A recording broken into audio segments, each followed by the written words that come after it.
शेती खात्याचं काम मी बघत होतो आणि एक दिवशी माझ्याकडे माहिती आली, यवतमाळ जिल्ह्यामध्ये शेतकऱ्यांनी आत्महत्या केली. मी स्वतः गेलो तिथं, त्या शेतकऱ्याच्या घरी गेलो, त्याच्याकडे चौकशी केली. काय घडलंय? त्याची पत्नी होती, एका मुलीचं लग्न झालं होतं आणि एक 10वी शिकणारा मुलगा होता, हा त्याचा प्रपंच. त्या माऊलीला विचारलं, तुझ्या मालकाने आत्महत्या का केली? ती सांगायच्या स्थितीत नव्हती, जसा रडत होती.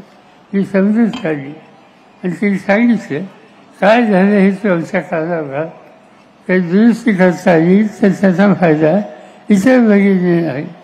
तिने सांगितलं की माझा म्हणजे नवरा पीक घेतो ते कापसाचं पीक 6 एकर घेतं. बियाणं खतं औषधं सोसायटीचं काढली.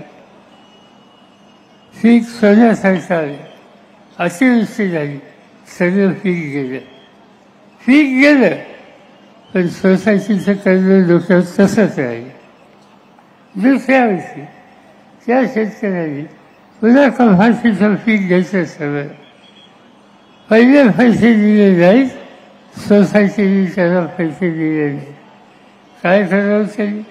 खाजगी सावकाराकडे गेला, 18% 20% व्याजाने पैसे घेतले. पुन्हा पीक घेतलं त्या ठिकाणी.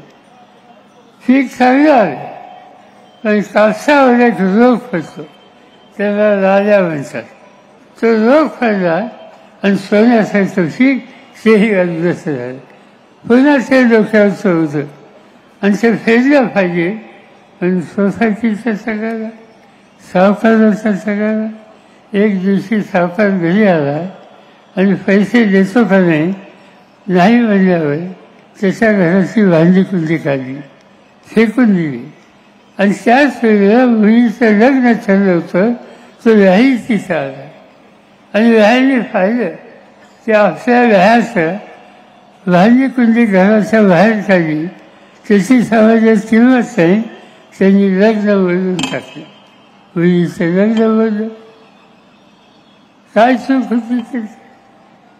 कर्ज काढलं, देता आलं नाही म्हणून चूक होती.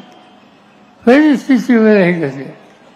आमची तक्रार ही आहे, आज देशाची सत्ता ज्यांच्या हातामध्ये आहे त्या नरेंद्र मोदींनी जिथं जिथं शेतकऱ्याच्या डोक्यावरचं कर्ज फेडण्याची त्यांची ऐपत होत नाही, त्यांना काही ना